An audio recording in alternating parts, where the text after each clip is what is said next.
Good afternoon and welcome to everybody. My name's Rosemary Viskovich. I'm a council officer here. Really just want to say Rotorua Lakes Council is very... Can't hear me? Is that better? Okay, thank you. Good feedback. Okay, so I'm Rosemary Viskovich. I'm a council officer. I've been tasked with trying to pull this meeting together, so I'm really delighted that council's able to host this meeting. We've got lots of great speakers and it's really lovely to see so many people in the community who are interested in dementia and positive ageing, I guess. Back in February, we had Dr. Graham Stokes first presenting to our community around dementia-friendly communities and some ideas from overseas and other places, and he issues a bit of a challenge to us. Our positive ageing group has also recently hosted the Office of Seniors, speaking around age-friendly issues. So today we've got a series of speakers sharing many more ideas, and after those people sharing their ideas, we're going to break into some groups and discuss the ideas and a bit more around some local action and some local ways that we can actually create a really inclusive community where people with dementia and people of all ages and abilities are welcome and valued. So I'd really like to start today off by welcoming our councillors. I can see Councillor Gould, Councillor Meripeka Rokawa Tate and Councillor Sarank here, so thank you very much for joining us. That's great today. And I think we've probably still got more people coming in, and that's great too. Our speakers today, I'm going to just introduce them quickly now, and they'll tell you a little bit more about themselves when they come up to speak. So first we have Blair McCarthy, who's the Acting Director for the Office of Seniors at the Ministry of Social Development. We have Catherine Hall, who's the Chief Executive from Alzheimer's New Zealand. We have Carolyn Gilder and Shirley Hatch, who are workers and volunteers at Alzheimer's Rotorua. We have Beth McDougall, who's the Dementia Care Advisor at Bupa. And we have Lorraine Hunter, who's the Head of Dementia Friendly Banking Project at Westpac New Zealand. So some of these people will have some colleagues supporting them with their talk, and they'll introduce them as we go along. When we've finished the talking, we'll be breaking into groups in this room and the room just behind us, and we'll direct you there. And we've got some volunteers and people to help with the discussion and paper and things to record people's ideas. At the end of the meeting, there'll be a cup of tea outside in the Galleria, so please feel free to stay on and chat to people you've met and talk further about the ideas. The meeting today is being recorded and it'll be available on Council's YouTube later, so if you have friends who missed it and you want to tell them about it, it's very accessible for people to go and have another look. And in the event of the fire alarms going off, I need to tell you that we'll quietly go out the entrance where you came in and head down the stairs just to the right, but we'll help you with that in the event that might happen. So with no further ado, I'd like to welcome Blair McCarthy.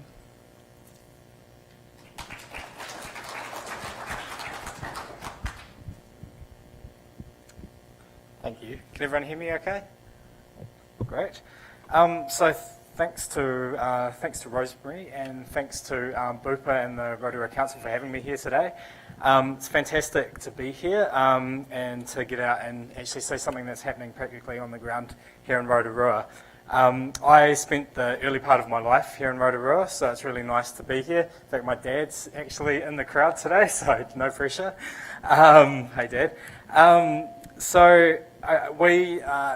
The talk that was given earlier in the year in Rotorua, Professor Stokes also came to Wellington, and we hosted him there and talked about dementia-friendly and age-friendly and how they go together as well. So it's really great to be here in Wellington and follow that up. So I guess just to give a little bit of background about who we are and what we do. So we're the Office for Seniors. I'm the Acting Director. I've been with the office for 2 years. I've been the Acting Director for about 4 weeks, so I'm still finding my feet, I would guess, but as an office, we sit within the Ministry of Social Development, and we provide a helicopter overview of what's going on for seniors and the sector around the country so that we can keep our Minister informed. Now, our Minister is Minister Maggie Barry, and we provide support for her to make sure that the voice of seniors is heard around the cabinet table. So probably just to note, we sit within the Ministry of Social Development. We are just a small team of 6 people, so within the Ministry of 10,000. We don't, so we don't have responsibility for New Zealand Super or Super Gold Card. That's done by other parts of government and MSD. But our role really is to connect others who are working with seniors, as well as providing valuable information to seniors on a wide range of matters. So we do this in a number of ways. By meeting people such as I am today through face-to-face, we get out into the community as much as we can. And we also provide hard copies of brochures and reports. So you might have seen when you came in, there was a few brochures that were there that had our name on. So that's what we do as well. And we also have our website and our Facebook page as well, which I'll talk about later. But today I really want to talk briefly about a little bit about why we do what we do, and particularly around promoting age-friendly communities. Is that right? Because across New Zealand and the world, as you probably know, our populations are changing. So we're living longer than at any time in history, and we really want to be able to celebrate that. Today, many of us can expect to live well into our 80s, and in fact, people who are born in the last few years are most likely to live into their 90s. So, for example, looking at some of the projections out to 2055, you can see by this graph here, 45,000 people aged over 95 by 2055. You know, that's a massive, massive increase, and we really want to be planning for that change in the population.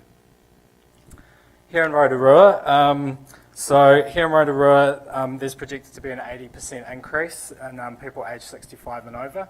At the same time, so this is the next 20 years, at the same time, there's projected to be a 9% decrease in children aged under 14. So we're going to have more older people and less children, particularly as a percentage of the population. So what are we doing to plan for that is really why the work that we try to do.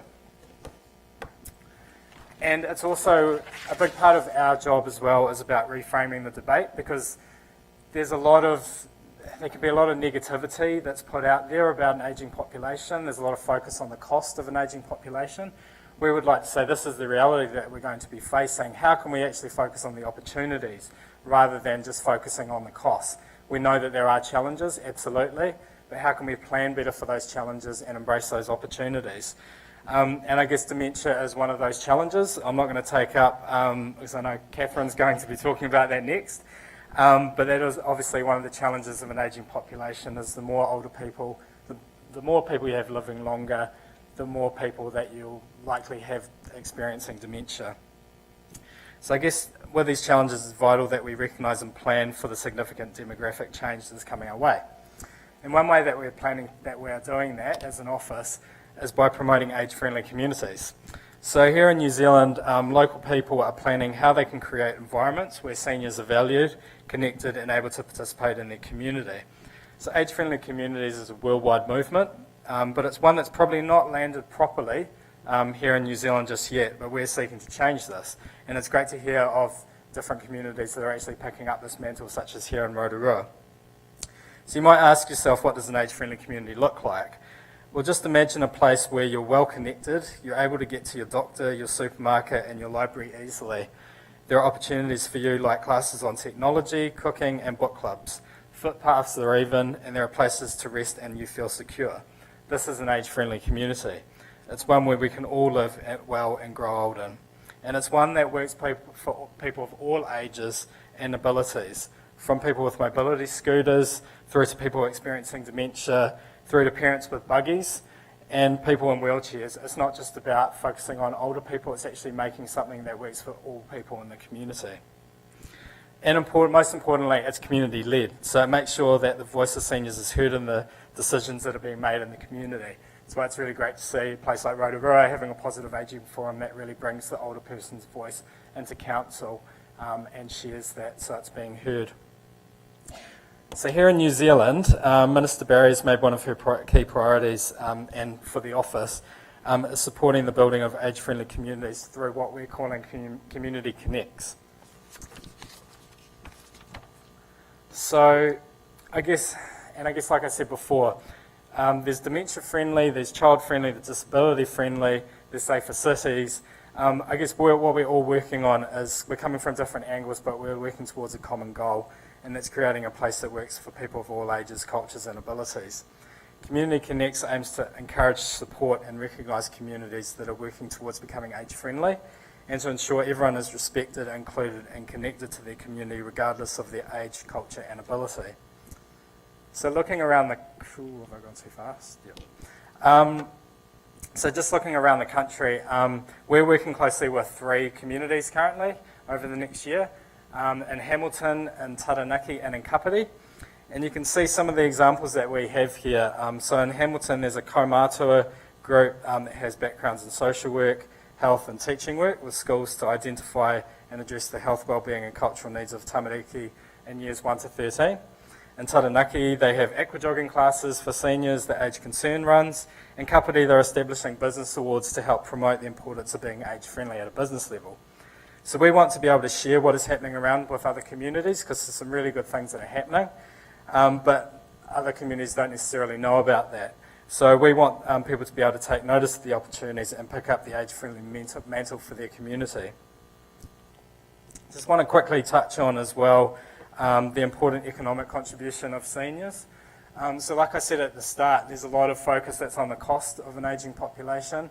Some of the projections that we do look at, what's the benefit to the economy of having more older people. And obviously the benefit is around older people doing a lot of voluntary work, which we know a lot of older people do. Some of that's captured in this through formal voluntary work. Some of it's not, such as looking after grandchildren, that sort of thing. It's becoming much bigger. That's projected to be worth $35 billion by 2051. And also as a consumer group, older people's spending is projected to increase to $65 billion by 2051. We want to encourage businesses to be able to think about this group and think about what they're doing for that group. That's why it's really great to have Westpac and to hear about Westpac, what they're doing with dementia friendly and sort of stepping out there and taking a lead on looking at what they can do for older people. And looking at some of the challenges as well, just quickly. So social isolation is a big challenge. We know that around half of older New Zealanders can experience some degree of loneliness. That's why we're really looking at how we can do this with Community Connects. So Community Connects being a response to social isolation, trying to connect older people in their community much better so that they can be, have less chance of becoming lonely and be more connected to the things that are happening in their community. And very quickly as well, just to give a bit of a plug for 15th of June, which is World Elder Abuse Awareness Day. So elder abuse is probably something that people don't really want to think about too much, but we know it's something that goes on. So around 1 in 10 older people report some form of abuse or neglect. Recent Age Concern statistics show that 77% of abusers were inside the family, which makes it even more difficult. So I guess from a lack of care or respect to physical and emotional control, using someone's money without their knowledge or consent, elder abuse and neglect takes many forms and it's not okay. So I guess I'd like you to, if you can take something away, mark 15th of June in your diary. We have lots of information that's on our website and that we're trying to share out around communities as well. So mark it in your diary. There could be something that you might want to do in the community, something you might want to do with friends, just to have a conversation about it and raise awareness about it. And last but not least, I'll just talk about our Super Seniors website. So our Super Seniors website we put up late last year in September, and it's really a one-stop shop for seniors to be able to find information and services that are useful and relevant. So this can include things such as superannuation, finance and planning, health and wellbeing. We try to keep it updated as much as we can, so if you check back you will always be finding new stories there. We also have a newsletter that goes out to Super Gold Card holders who want to sign up. So if you're not signed up, you can come to our website and get signed up to that, and that comes out every 6 weeks. We also have a Facebook page that has over 6,000 followers, very active and very engaged population that comes to this page. We're always updating information, we're always getting feedback. We've been really, really overwhelmed and surprised by how many people have been engaging on our Facebook page. It's been absolutely fantastic. So if you're not a follower, then come follow us and you can find out more about what we're doing with the Office for Seniors and what's happening around the country as well. So thank you very much for having me here today. I won't take up any more time, but I'm really happy to be around and hear the conversations that are happening after this, and any questions you want to have as well. I'm happy to answer those if you come up over a cup of tea or something like that. So thank you.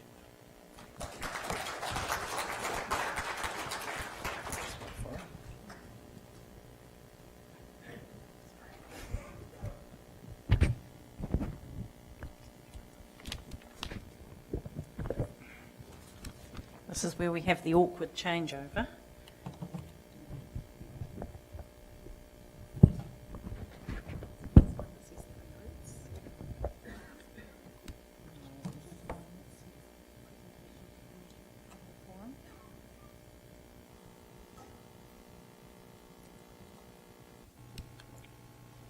Okay, can you all hear me?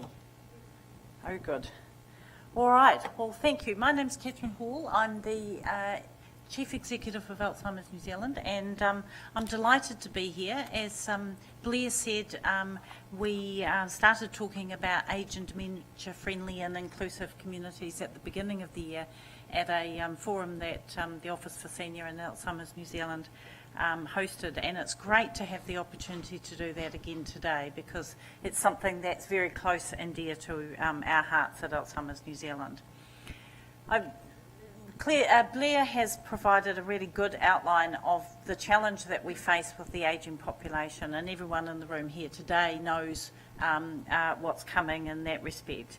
And many of you will also be aware that dementia is one of our most significant health and social services challenges, and one that is only going to grow as our population continues to age.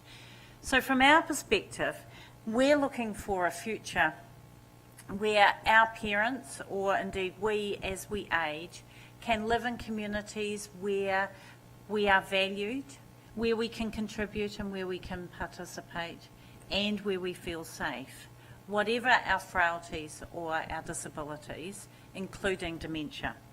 And that's the future that we've got in mind. It's the future that I think people here have in mind, and it's the reason why I'm really pleased to be here today. So over the next 10 minutes or so, or slightly less now, I'm going to talk about three things.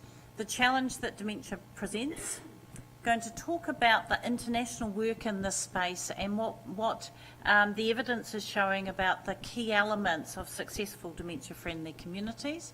And then I'm going to finish up by talking a bit about what Alzheimer's New Zealand is doing just at the moment. So first up, let's have a look at the size of the challenge in front of us. We know that the number of people with dementia and the cost of dementia is increasing. Indeed, dementia is such a significant issue that the World Health Organization has identified it as a public health priority. And last year, David Cameron, British Prime Minister, described dementia as one of the greatest challenges of our lifetime. So the numbers that you can see on the screen come from the 2015 World Alzheimer Report, which is produced by our international organisation, Alzheimer's Disease International. I'm not going to go through the numbers because there's a lot of them and they're on the screen for you there, but I'm sure that, like me, you find some of the numbers on the screen there absolutely staggering in their size globally. So if anyone's interested in learning more about that international report and the international position, that report is available on our website, alzheimers.org.nz. In the meantime, though, New Zealand is not protected from that international picture and from those global trends. And here in New Zealand, dementia is also one of our most significant health and social service challenges. So we've updated our best forecast of the number of people with dementia based on that international report from last year. And we now estimate that 60,000 people in New Zealand have dementia. And we expect that number to pretty much triple between now and 2050. And of course, that's just the tip of the iceberg, because for every one of those people, there are family and friends who are also affected by that diagnosis. And indeed, we did some research a couple of years ago that suggests that 2 out of every 3 New Zealanders know or have known somebody with dementia. And when we look at people over 60, that number increases to a whopping 85%. So dementia is an issue that touches most of us, and more of us as we get older. We also know that dementia has a very significant impact on the person and on the family. And in fact, dementia makes a much more significant contribution to disability and to the need for care and support than any other chronic condition. And what that does is create much more pressure on families and much more cost to the health sector than any of the other chronic conditions. And in fact, a little known fact, the per person cost of dementia is greater than the per person cost of looking after people with a person with cancer, heart disease and stroke combined. So very, very significant cost to the community and to our health sector. And you can see some of that reflected in this quote from Margaret Chan, who is the Director General of the World Health Organization. So in recent years, the international response to this challenge has been increasingly to focus on creating dementia-friendly communities and to do that in support of increasing the research and providing better care and support for people who are living with dementia. Which takes me to the second part of my comments this afternoon, where I want to talk about what we now know about the elements of successful dementia-friendly communities. And this diagram is from a report that Alzheimer's Disease International published in late April this year, focused on the international evidence around successful dementia-friendly communities. So essentially what the international experience suggests is that a dementia-friendly approach has real power. It's got the power to change the way that we think about living with dementia. And that reflects quite a fundamental shift from focusing on the physical care and support that we can offer to starting to focus on how we can achieve the best possible quality of life for people who are living with and affected by dementia. And doing that by focusing on reducing the stigma that people experience and lifting the level of awareness and understanding of dementia in our communities, but also on empowering people with dementia so that they are recognising their rights and so that they feel respected and so that they're able to participate in the community, in their families and in the activities that they know and love. So that international work has identified 4 key elements, and you can see these reflected on the screen here. And at the centre, of course, and some would say most importantly, are people living with dementia. So successful dementia-friendly communities start with the perspective of people living with dementia and involve people with dementia all the way through. And in fact, the basic tenet is nothing about us without us. And those of you who've had experience in the disability community will recognise that term. So we're going to have a great start here today because we have, immediately after me is Alzheimer's Rotorua presenting the perspectives of people living with dementia on this very issue. And they will then, if the decision is to continue with this initiative, Alzheimer's Rotorua will be able to provide a link in so that people with dementia can remain at the centre of everything that is done, however that might be structured. The second critical issue, which is at the top of the diagram, is around the community and the nature of the community. And the community basically offers two things to a dementia-friendly community. So one is about the social environment. So that's the opportunities that we all have a right to engage with the activities that we know and we love, to continue to learn and do new things, to have the opportunity to participate in events, to meet with friends for coffee, all of those things that most of us take for granted that become much more difficult when you have dementia. And the second really important part that the community plays is in the physical environment. So that's about supporting people through the physical environment to continue to participate.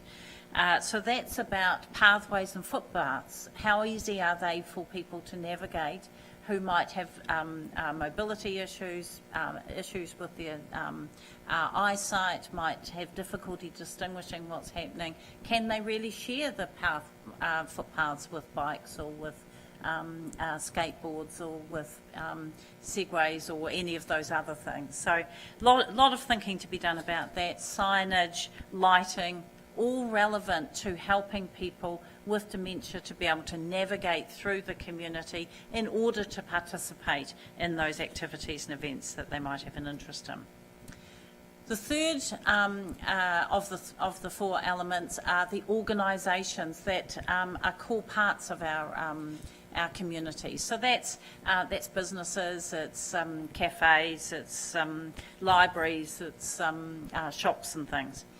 So dementia-friendly organisations are organisations that have staff who are trained so that they know about dementia, they understand the impact it might have, and they have the skills and the knowledge in order to deliver their services in a way that is respectful and understanding of the needs of people affected by dementia and their care partners.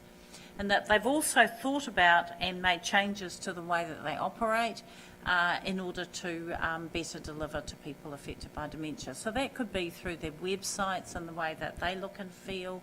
It could be through the physical environment. It could be through the way that they actually operate and engage with their customers.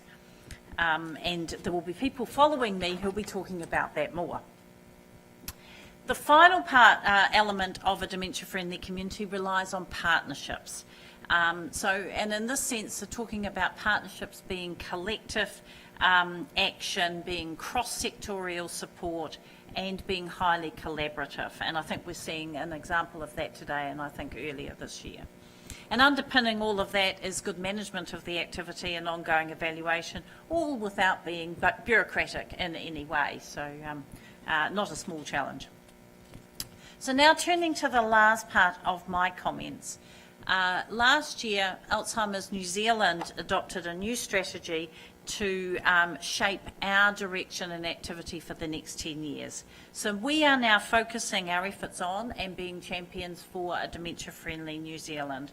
And for us, going back to my earlier comments, that's about a dementia-friendly or inclusive New Zealand, one where we are all, including people with dementia, we are all valued, we all have the opportunity to contribute and to participate, and where we all feel safe. And I'm just going to talk very briefly about some of the activities that we have underway under this strategy.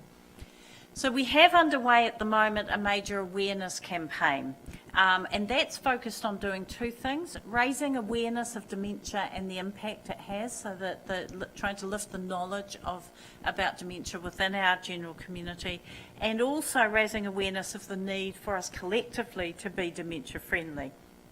So some of the things you might have seen is we have a suite of personal videos, people talking about their journey with dementia. So there are about 6 of those. 2 of those feature two of our champions for dementia, so Colin Mathura-Jeffrey, who you can see on the screen, and Kerry Prendergast. But they are personal stories about a real experience of living with dementia. We also have been running TV commercials, so very short 15-second TV commercials, and they'll be running again next month. And if any of you are interested in those, they're available on our website. And in September, we have our annual Awareness Month. That's the International World Alzheimer's Month, and we'll be having a series of events, including memory walks, and there'll be a memory walk here in Rotorua, so do join Alzheimer's Rotorua and join the memory walk. Watch out for the promotion about that with the date and time. We also have some dementia-friendly programs underway, so we're just putting the final touches to our program to formally recognise organisations as dementia-friendly. So that's essentially a dementia-friendly tick. And this year we're focusing on piloting that program, and we're working with 3 organisations who themselves are tackling the challenge of becoming dementia friendly. And I think they're all in the room with us today. 2 are speaking, so that's Westpac and Bupa, and also Public Trust, who I think are here, but I'm not sure about that, perhaps not. And our second program is our Dementia Friends program. So that's still in its early stages. What I can tell you is that it is based on the successful programs that are running and have been running in Japan and the UK. And becoming a dementia friend involves people having some basic education in what dementia is and the impact it has, and then committing to take some action, whether large or small, to help raise awareness of dementia and minimise the stigma within their local networks and their local communities. So it's a very action-focused program. And the last thing we're doing just at the moment is we know that good quality information is really important if people are going to live well with dementia. And so we're just completing right now a revision of our suite of information resources, which is a project we've been leading with the support of the Ministry of Health and District Health Boards. This is the first of the booklets, and we'll be doing releasing those within about 2 months. And so, in conclusion, from our perspective, dementia is a very, very significant issue, and if we're going to tackle it, we have to take on some pretty large and complex solutions. And for us, we believe a critical first step is becoming dementia friendly. And as the slide says, we can make the future we want, so let's make it a really good one. Thank you very much.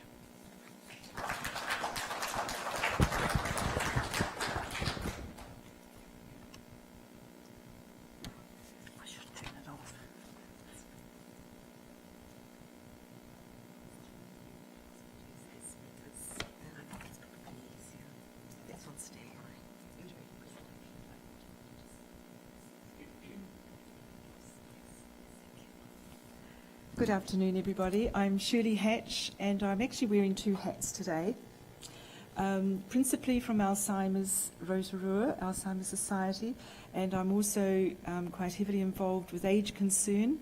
So most of my comments will be directed to from Alzheimer's, but I have with me 2 of our very valued volunteers who work closely with some of our clients, and they will just be bringing you some comments in the course of our brief talk. Well, my comments today are going to be more grassroots level focused locally for Rotorua and how we feel a dementia-friendly society can work in Rotorua, and I guess it goes without saying that Alzheimer's needs to be involved. Thank you very much for your comments, Catherine, for the foundation that we can build on, and for Blair earlier as well. Thank you. Well, much has been spoken of and written about the positives of ageing, and that this brings wisdom, perspective and knowledge to our communities, and that older people contribute greatly as caregivers, consumers, volunteers and employers. And these sentiments we heartily endorse. The concept of age-friendly and dementia-friendly both aim to help older adults remain independent and in the community as long as possible. And this double goal needs to be the driver for all our initiatives that we undertake in seeking to create our friendly communities. So this means that we must be aware of the voices of people with dementia, the places and the people they meet with, the networks and the resources they need and are involved with. We are aware that dementia is a very frightening condition to many people, and because of that, many people do not know how to interact with someone who has this diagnosis. And so as we try to make our communities friendly for people with dementia, there are 3 essentials that we ask you to do. And Catherine has touched on some of these already. We ask you to include dementia-diagnosed people in all your plans. They will say what they want. Include also their informal and unpaid carers, their families, their friends. Listen to their voices, to what they've got to say. They're not stupid, they just have a memory issue. And they may be able to contribute constructively for many years after being diagnosed. We tend to think somebody with a diagnosis of dementia, they were all right yesterday, they go to the doctor today, they have a diagnosis, and tomorrow they're stupid. Far from the truth. Many people travel along a plateau of many years of being able to function well in the community, and really you would not know that if you met them down the street. So we're asking that you listen to them, include them, and listen to what they've got to say. Allow them to speak for themselves. They need that courtesy and dignity as much as you and I do. So now that we've got them included, there are 5 ways by which we can collectively enhance our communities to be both age and dementia friendly. And I'm sorry I haven't got them up on the board. I am not particularly IT savvy, but you know. We need to continue to use the knowledge, experience and skills of older people, including those with dementia. And this includes encouraging employers to engage or retain older staff, and both parties will be richer for doing so. We need to break down the stigma of dementia by an awareness of the language that we use and the attitudes we show. And by this I mean, in very practical terms, don't laugh about dementia, don't demean it with jokes, and don't lightly label another person with it, and certainly don't accept these things from others.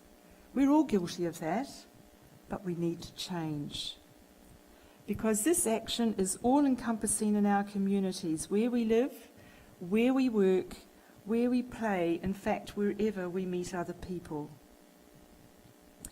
And then there is the training of people at the front line of business and commerce, those who are in shops, in banks, in agencies, in fact, anywhere the public has access to service and goods. Staff and business practices need to understand the cues, the signs, the vulnerabilities of dementia, and know how to deal with these and how to safeguard the dementia person. Westpac are leading the way in some of this, and we'll hear from them shortly. But right now I'm going to ask our volunteers, Carol and Gilda, to come and share an experience each, firsthand, of why we need this sort of training. Thank you. Good afternoon, ladies and gentlemen. My name's Carol. I'd just like to share with you an experience I had through my mother, who suffered from vascular dementia. I was going to talk of the negative. I had 2 examples, but I'm going to speak of the positive because Gilda has a negative side to talk about. And this was when my mum was living with me. She used to go down to our local dairy quite easily. It was in her early stages. And she would buy the paper, her milk or whatever else she needed and walk home. The next time I went into the dairy, the owner of the dairy came up to me and he said, "Can I ask you a personal question?" I said, "Certainly." He said, "Has your mother got a memory problem?" And I looked at him and I said, "Yes." And he said, "Well, I'm only speaking because I'm very, very concerned." So this is where my positive point comes in of people in business learning how to deal with this. He said, when she goes to pay, she opens up her wallet for the whole world to see. He said, "I must say she is perfectly safe with me." He said, "My concern is that somebody else standing in the shop then sees the money within her wallet, follows her down the road and robs and takes her purse from her." Now, if we could make more shopkeepers and people in business aware of a situation like this, where they can step in, this would be incredible. And I think particularly I'm an avid support of Alzheimer's, because without having had them in my early days of caring for my mother, I would never ever have been able to cope and keep her home for as long as I could. So the more we can get out there and educate these people, I would think it would be just awesome. Gilda. And my name is Gilda, and I work in a voluntary capacity with Alzheimer's. And several years ago, I was working with a gentleman who had received the diagnosis of early onset dementia. And he was very bright. He was extremely fit, and he was active, and he was very plausible. And his wife saw that he was in a very vulnerable position, having an EFTPOS bank card. So she surreptitiously appropriated that herself. He couldn't find it, so he went to the bank and he managed to get a new one. And this was very difficult for his wife, who was working full time. Anyway, she went to the bank and said, please, please, please, don't issue him with another card, because he has been diagnosed with early onset dementia and he could be spending all our thousands of dollars. So he fronts up to the bank again, being very plausible, and he managed to get another one. And this sent her into a right spin, which it would do that to me too if it was my spouse. So she dealt with that one, reminded the bank that she had been to see them and that she had requested he did not have another EFTPOS card issued. Lo and behold, not long afterwards, this active gentleman had been down to the bank again and managed to get himself a third EFTPOS card. So, you know, he was very, very thoughtful about how he went about it, and as I say, he was extremely plausible, but it caused his wife a huge amount of anguish, and she thought that the bank would have had some sort of flagging system on the notes whereby he would be diverted from getting another EFTPOS card. So that was very negative, very distressing experience for her and for him too, losing all those cards. Yes. Thank you very much, ladies. Yes, you can. Thank you.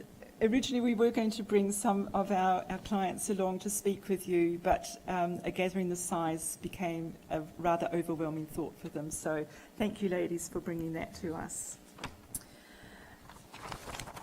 The fourth point I have out of the 5 is that our carers need to be acknowledged. The carers of older people and dementia-diagnosed persons in particular. They need to have acknowledged the stresses and the constancy of caregiving, the weariness and the emergencies that arise and that now dominate their lives. And those of you who've been in this role will fully understand what that means. Employers need to be aware of these. And caregivers, I reiterate, need to be included in all planning workshops and groups alongside the people they care for. And the 5th point is something that Catherine touched on, a review of the changes to buildings and signage, pedestrian and cycle layouts and printed information. Blair mentioned safety and security being key elements of importance to our older people. Now, we asked a small group of our dementia clients in a therapy group that we run how they would like Rotorua to be more dementia friendly, and they came up with some environmental issues, and I thought you would like to hear them. These are very much down there on the ground. Pedestrian crossings. The new red and white crossings are very confusing to us. This style is new and it's not acknowledged by all motorists. If you know anything about dementia, one of the key things in relating to them is going back to the past and bringing it forward into the here and now. How do you do that with a red and white pedestrian crossing when they've always been black and white? We remember what usual pedestrian crossings look like, and we have no trouble recognising these, that is the black and white. They ask, please restore these crossings to black and white. They also say, we find skateboards dangerous and alarming on the footpaths in the CBD and in the areas walked in by most people. We would like skateboards banned in the city area and mall areas. Now there's a challenge for the council. Other matters that came up. All uneven footpath surfaces need fixing to prevent us falling or tripping up. Our bones don't suffer falls very well. And particularly in the older areas of the city, the footpath corners very often do not have an exit apron on them that enable us to cross safely and easily to the footpath on the other side of the road, especially if we're using a walker or a mobility scooter, or we've got grandchildren in a baby buggy. Please put aprons on all footpath corners for us and the pushchair pushers. And then there's the seating around town. The little seats now in the CBD are not suitable for us to sit on. Would you like to rest on a seat that only has room for 2 large bottoms and no back? Why were the other seats removed? Please provide for us a few more seats in the CBD with backs on them. And then there's seating in the big shops. While we know the big shops are privately owned, we would like to have a seat or 2 marked especially for us. That is, so children and young adults are not allowed. In these shops, as shopping can get tiring and often we move quite slowly. Shops we would like to provide a seat for us are places like the warehouse and farmers and the supermarkets, especially Pack and Save. So those come under reviewing the changes, and we recognise that it's no small challenge to do this, because some of it might mean swallowing a little bit of we thought we'd done right, but now we realise we haven't. And then finally, I want to offer you a few thoughts on how Alzheimer's Society locally can help in our Rotorua community development. We at Alzheimer's can provide training and education seminars for staff and businesses. We already do this for the medical centres around the area, for service providers, for community groups and agencies, and one of our staff is specialising in education. We can give you advice and expertise on dementia issues when you are planning new initiatives. And we can provide information for the public, posters, leaflets, awareness days and events. And we'd remind you again, keep your eyes open for advertising for our memory walk, which will be in early September. So there we have it, grassroots changes for you from Alzheimer's and our clients. Thank you for listening.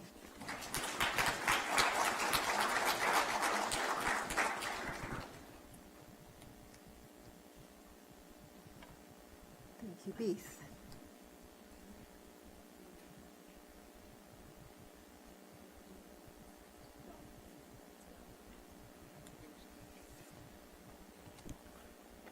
So you want me to put this on?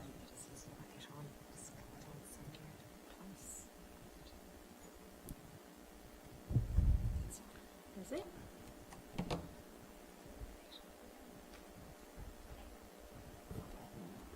So can you hear me?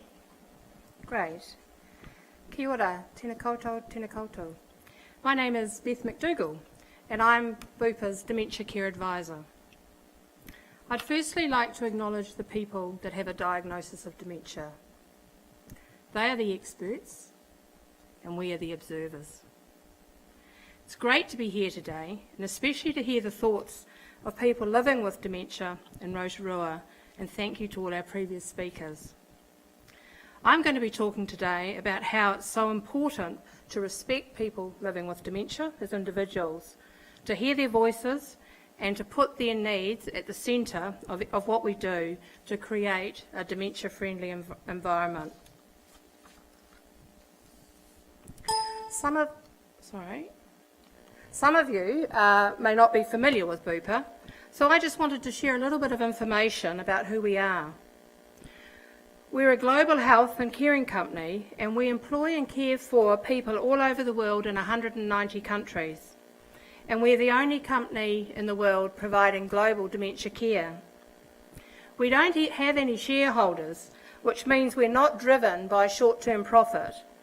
And so this allows us to take a longer, larger term view and be driven by our purpose, which is to live longer, healthier, happier lives.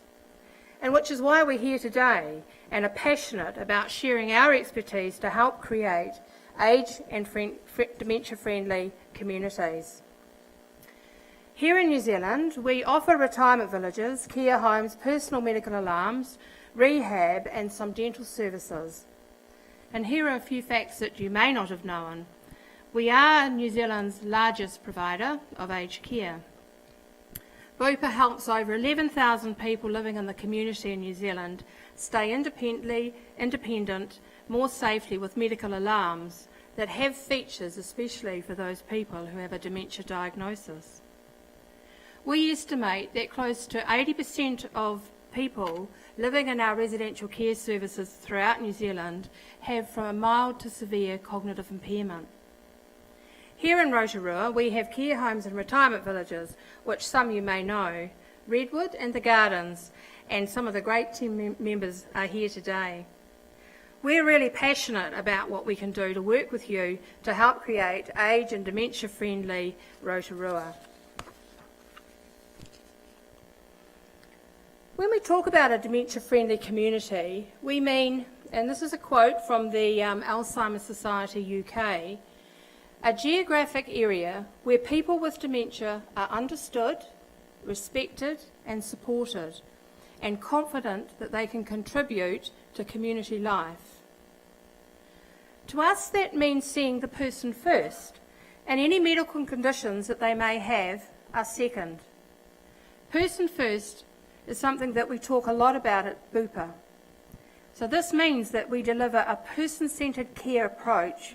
We see the person, their experiences and their well-being, and their feelings are at the centre of the caring process.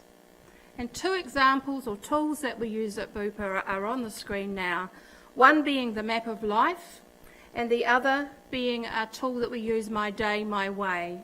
And these really help our staff get to know people in a really intimate way about their life, who they are, what they like and what they don't like.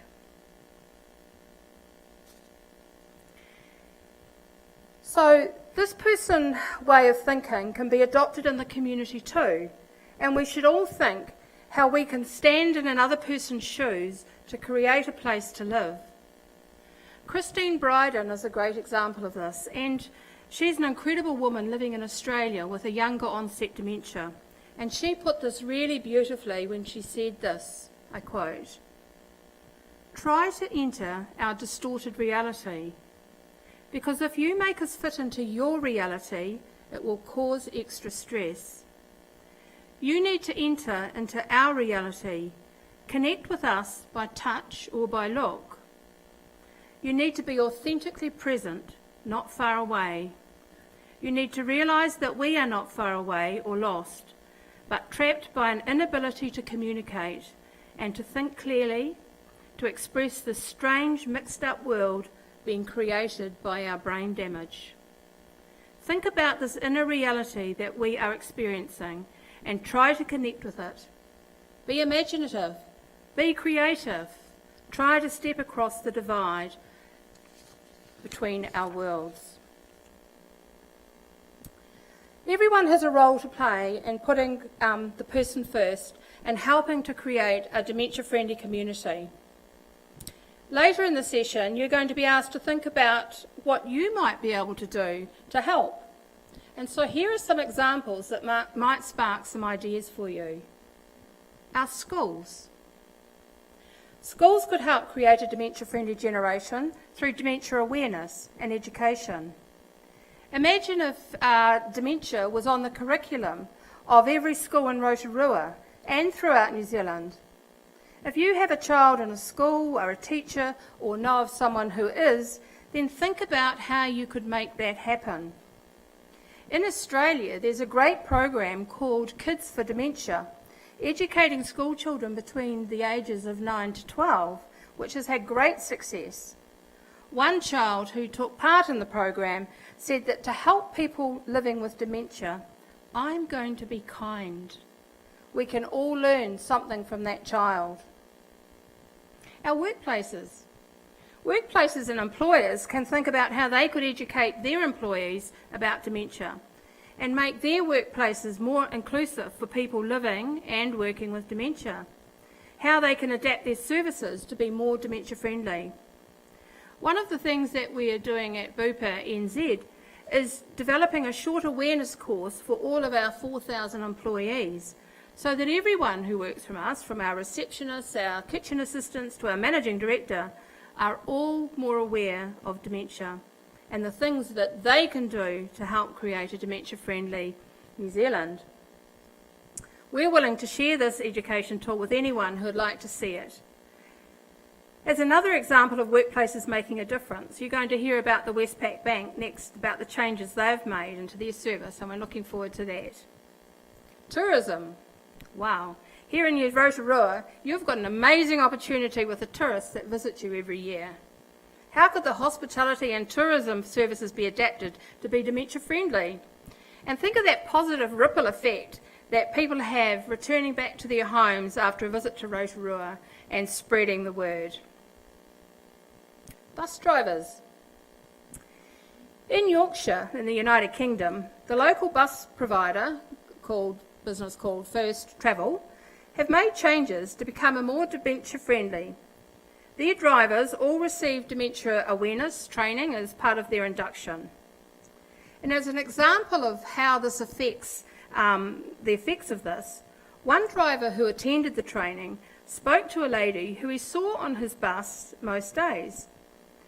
Once or twice she had sat on the bus for the whole of the route, and he thought to himself maybe that this has been a mistake. He asked her when she got on next time if she would like him to let her know at what stop she had wanted to get off. And she replied, "Yes, that would be great. It would really help me relax to enjoy the journey, knowing that you'll let me know when to get off. Sometimes I find it difficult to recognise my stop." The driver was respectful and didn't ask if she was living with dementia. He just simply put himself in her shoes and asked her how she would like to be helped. Some of you will have met Professor Graham Stokes, Bupa's Global Director of Dementia Care, when he was in Rotorua in February this year. He couldn't be here today, but he did want to share a brief message with you all. So we have a video clip.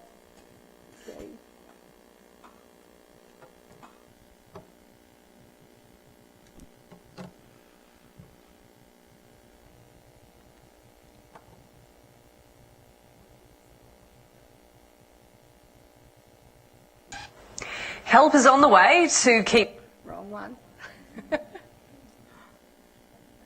Had to happen, didn't it? Hello, I'm Professor Graham Stokes. I am Bupa's Global Director of Dementia Care. And it was a pleasure to be in Rotorua earlier this year, a beautiful area, and it was a delight to meet the Mayor and the Council. And I was both impressed and delighted to hear that Rotorua has the ambition to be a dementia-inclusive community. A community is where people live, it's where they work, it's where youngsters go to school. And it's so critical that as we approach nearly 50 million people in the world with dementia, which is set to treble over the next 30 years, that we start to think very differently about how we help people who are living with dementia. After a diagnosis, somebody can live with dementia for 5, 10 years. And for most of that time, they don't need doctors and nurses and hospital beds and care homes. What they need is to feel valued, supported, embraced by their communities, respected, and also be allowed to feel safe. And when I talk about people with dementia, I'm also including those who care as well. So it's all people who are affected by dementia. And when we ask the question, well, who will be enabling people to feel supported, to help them feel that they're living well with dementia? Who are we talking about? In essence, it's everybody. It's their neighbours, it's the bus driver, it's the person in the shop, the person who works in the library, It's everybody who can contribute to giving people with dementia a meaningful life. And so I truly believe, I travel the world with Bupa. It's a great honour and privilege. And I can truly say that the ambition that you hold in Rotorua puts you right at the forefront of the changes that are happening to support people globally. There are many towns who are aspiring to do it. What we need is a town who will do it.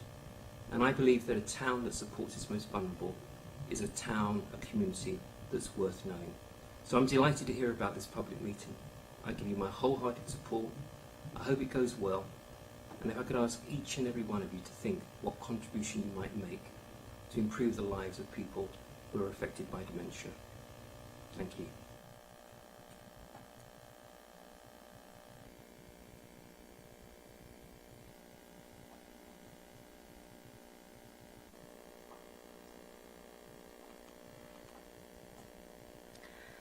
As Graham mentioned, there's a role for everyone to play.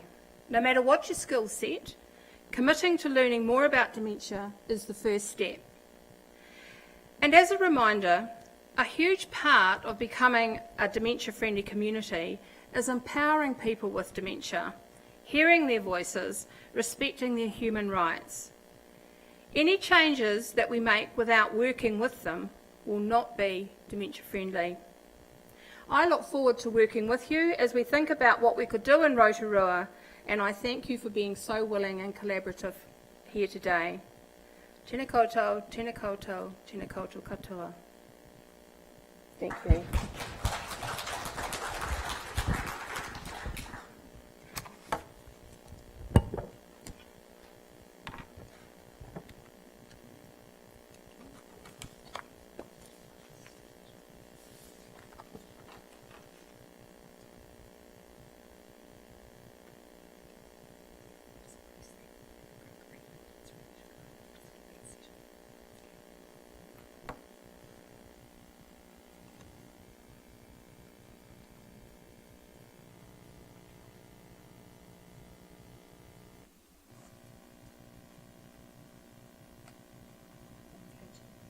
Good afternoon, everyone. My name is Lorraine Hunter, and I am an executive private advisor for Westpac Private Bank. That's my day job, but the job that I love is head of the Dementia Friendly Banking Concept. And I've also got a colleague here with me today, Jamie Watson, who is the assistant bank manager at your local Rotorua branch, and she'll be having a few words later on.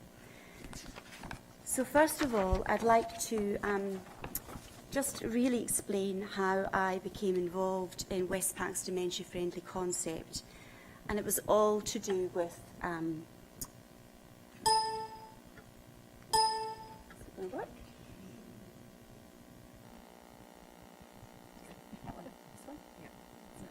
was all to do with this guy up here. This is my dad, Jerry Third. I'm sure he was behind me not being able to move that on. Jer to most people that knew him. Dad was diagnosed with Alzheimer's when he was 64 years old. For our family, we had no idea what Alzheimer's was. We had never experienced the condition. We didn't have anyone in our family that had the condition.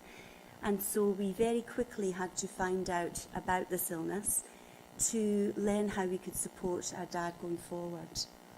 And by doing that, we came across Alzheimer's Scotland, because Dad lived in the UK. And we came across a wonderful group of people, Alzheimer's Scotland and in particular in Dundee, who just surrounded us with so much love and care. And they effectively looked after Dad. I was having to come back and forward from New Zealand, but they provided him with help and support. He went to theatre groups, music groups, walking groups. In fact, I think he took part in every group going. That they offered, and they offered that care to him even when he'd moved into the dementia care facility some 4 years later. So it was just absolutely marvellous. And they were still visiting him and taking him out up to 2 weeks before he died. So he died at the age of 69, actually just before his 69th birthday. But a couple of weeks before he died, he made me promise. I get a bit emotional at this stage, so I apologise. But he made me promise that I would help people living with the illness to make life better for them. And so at the time, I just agreed and said, yep, Dad, I definitely will. Don't you worry about it. Leave that with me. I had no idea what I actually was going to do until I came back to New Zealand and I met Julie Martin, who at that stage was the General Manager of Alzheimer's Auckland. And I said, Julie, look, I've gone through this whole experience with my dad. I don't really know what I can do to help, but I'm quite willing to do anything at all that you need me to do. And she said, well, she actually reminded me that people that are living with the illness and their families have great difficulties dealing with their financial situation, and in particular with banks. And so she said, if you were able to do something to help at Westpac, that would just be marvellous. So I took that idea and I started to Google and see what was around. And I came across my friends again, Alzheimer's Scotland, and they had been working very closely with Bank of Scotland, who had rolled out a dementia-friendly initiative throughout their bank in Scotland. And so I contacted them, and they gave me all of the material that they'd used to put this training facility together for their staff. And I brought that back to New Zealand, and we discussed how we could Kiwiise it and make it appropriate for our New Zealand customers who would benefit from that service. And so I had to encourage my CEO, David McLean, who was just new in the job. He'd only been in the job for a couple of weeks. But I told him what the idea was, and I painted a picture for him of what it was like for a customer at the moment coming into our branches, and it probably wasn't the best experience, and that we needed to do something about that. And so what we did was we decided to become New Zealand's first dementia-friendly bank, because 2 out of 3 Kiwis are affected by dementia. I've got here 50,000, but Catherine, you've updated that figure, and it's now 60,000 people. So our aim was to help people living with dementia to plan ahead, access financial services, and get help to remain independent for as long as possible. And to do this, our employees have been trained to recognise, understand, and respond to the needs of customers living with the illness. We're also planning to partner with different organisations that can provide professional advice and guidance to customers and their families. Our branches are working towards a dementia-friendly accreditation, and it specifically involves ensuring that our physical environment has a clear layout with signs, displays and lighting to support independent navigation. It's also about ensuring that our frontline staff are skilled to assist our customers and their carers where needed. As well as understanding how to assist our customers known to be living with dementia, our staff are trained to recognise the important safeguards of establishing a will and appointing an enduring power of attorney quickly while our customer is still cognitively capable of making these important decisions. So initially we approached the Bank of Scotland and Alzheimer's Scotland in February last year to see if we could learn from their experience in achieving a dementia-friendly community. And as I've said before, they couldn't have been more helpful in sharing their information with us. So working closely alongside Alzheimer's Auckland, we've been able to adapt the Bank of Scotland material so that it's suitable for New Zealand. Our intention is also to share it with any organisation, bank or business within New Zealand. We launched this initiative on September the 1st at the beginning of Alzheimer's Awareness Month last year. And we were very fortunate to have our story picked up by One News at that time.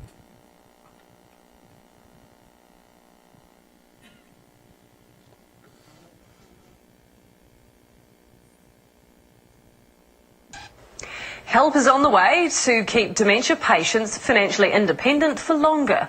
One of our major banks is introducing dementia-friendly branches with simplified in-store layouts and specially trained frontline staff. Max Banya has the details. Doing the banking isn't so simple for the 50,000 New Zealanders with dementia. I tend to get numbers jumbled up, getting my mind to work to ask the right questions and then taking in what the teller tells me. Now, for the first time in New Zealand, support groups and big corporates are working to create so-called dementia-friendly banks. Enabling people to be as financially independent as possible, to feel confident when they go to the bank and to feel that they're going to be able to be supported. Lorraine Hunter recently lost her father to Alzheimer's. She's spearheading the project, which sees all Westpac's frontline staff trained on identifying and assisting customers with dementia. It just gives them the tools and they know how to interact with them more effectively so that it's a much more calmer experience. 75-year-old Alan Keane was diagnosed 3 years ago. His input in the scheme has included making banks easier to navigate. When I walk into a bank, if there's like a kaleidoscope of colours, that can be very confusing to my mind. Like this branch, when you walk in, you're straight in and straight to the teller's area, so it's really clear. It's estimated 2 in 3 Kiwis are affected by dementia in some way, making it crucial to raise awareness of the condition. We, along with Westpac, would love to see it go throughout the banking industry, but also much wider. You know, eventually we'd love to see a dementia-friendly New Zealand. That means Alan Keane could look forward to financial freedom and security for longer. Max Banya, One News. A whale is stranded in...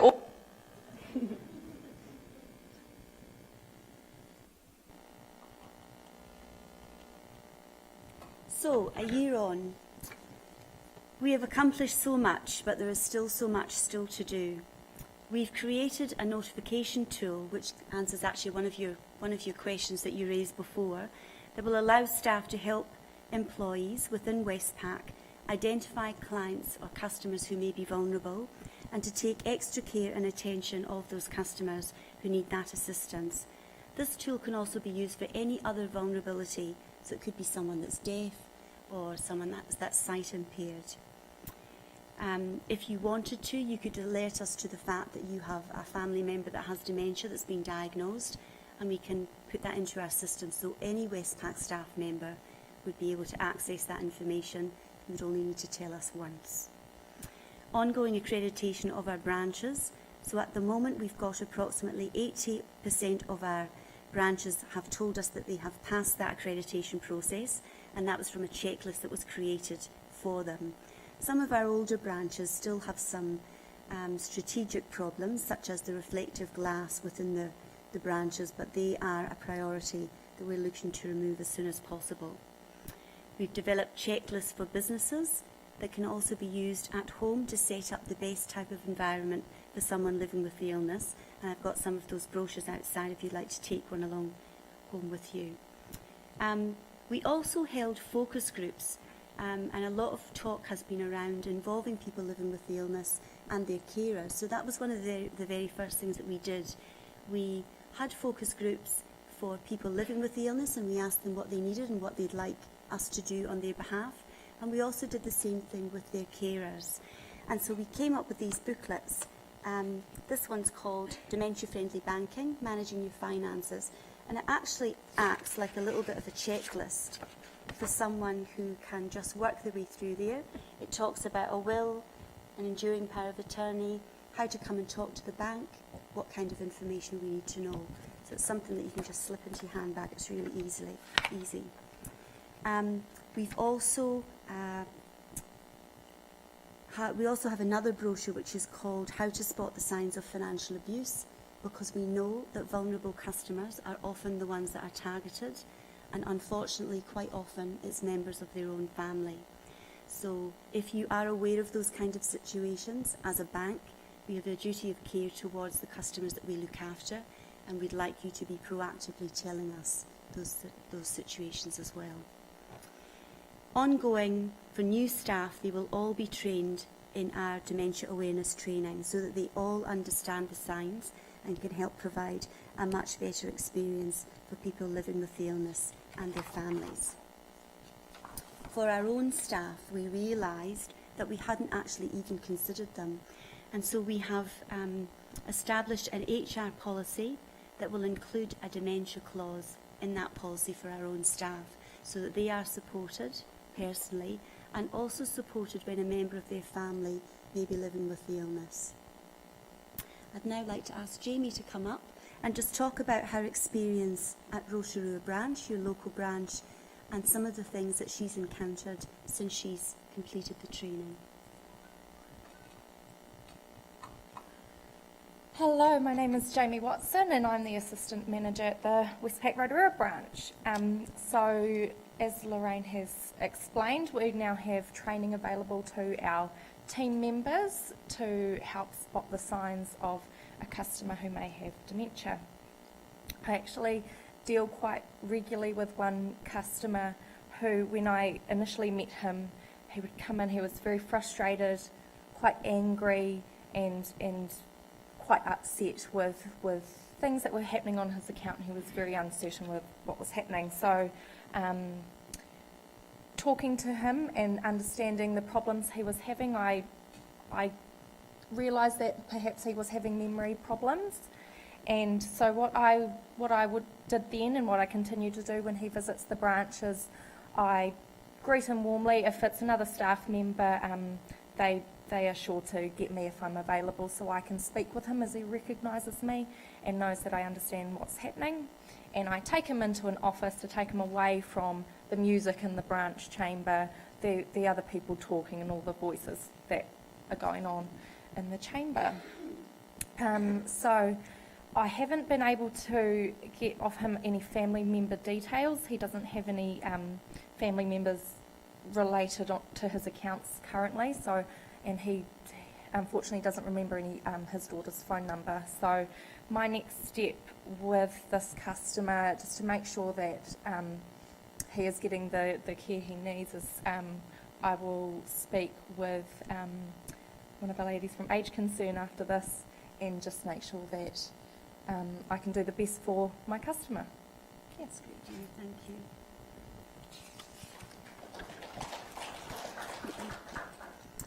So finally, just a little thank you up there. I'd just like to encourage you all to become a dementia-friendly community in Rotorua. And remember, one of the most powerful things you can do is to look beyond the illness and focus on the person that you're trying to assist. Thank you on behalf of Westpac New Zealand.